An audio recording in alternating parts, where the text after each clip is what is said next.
नमस्कार, आप देख रहे हैं नेक्स्ट 9 न्यूज और मैं हूं आपके साथ दिनेश कुमार। भारतीय कुश्ती संघ का महासंग्राम अब थमता नजर नहीं आ रहा है। जी हां, नवगठित फेडरेशन के अध्यक्ष बनाए गए संजय सिंह ने अब बर्खास्त होने के बाद ऐलान किया है कि वे कानूनी कार्रवाई अपनाने को तैयार हैं। ऐसे में वे अपने वकीलों से सलाह ले रहे हैं और सुप्रीम कोर्ट का रुख कर सकते हैं। इसके अलावा आपको बता दें कि पहलवानों ने अपनी प्रतिक्रिया देते हुए कहा है कि सच्चाई की हमेशा जीत होती है। साक्षी मलिक ने कहा कि हम लगातार सच्चाई के विरुद्ध जो काम कर रहे लोग हैं उनके खिलाफ लड़ रहे हैं और ऐसे में यदि हमें निराशा लगती है तो ये हमारे दिल पर चोट लगती है।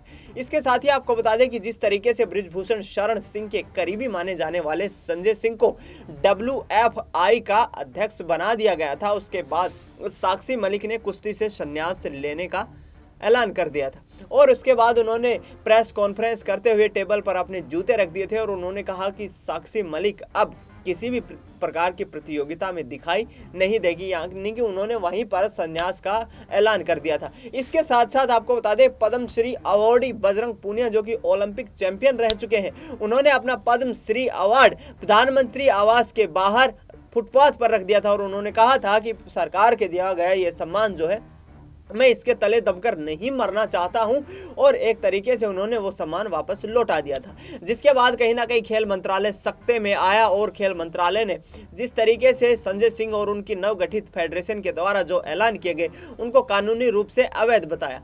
संजय सिंह और उनकी फेडरेशन ने ये आदेश जारी करते हुए कहा कि आगामी दिसंबर में ही ये जो है तमाम पैच, उन्होंने कहा कि 2024 जनवरी से पहले ही हम दिसंबर में कुछ प्रतियोगिताएं आयोजित करवाएंगे, लेकिन खेल नियमों के तहत ये उनका उल्लंघन किया गया और जो खेल मंत्रालय है उसकी तरफ से कहा गया कि प्रतियोगिताएं करवाने के लिए कम से कम 15 दिन पहले नोटिस देना होता है और ऐसे में यदि आपातकालीन प्रतियोगिताएं भी करवाई जाती हैं तो भी कम से कम 7 दिन का नोटिस देना पड़ता है।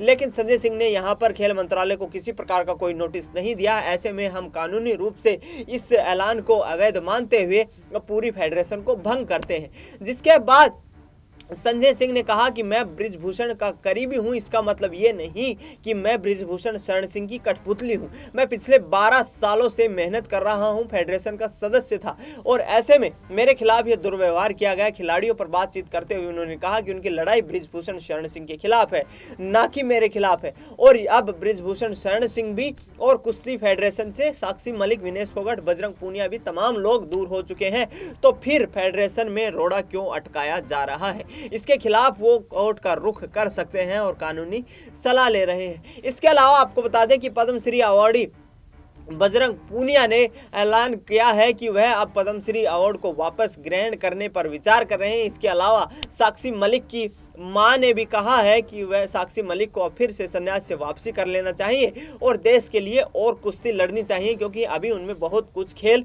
बाकी है। तो इस पर देखना यह होगा कि क्या ये तमाम वापसी वापस हो पाती हैं या फिर संजय सिंह खेल मंत्रालय के फैसले को चुनौती देते हुए कोर्ट में जाते हैं। फिलहाल इस खबर में इतना ही। देश दुनिया की तमाम बड़ी खबरों के लिए आप देखते रहिए नेक्स्ट 9 न्यूज।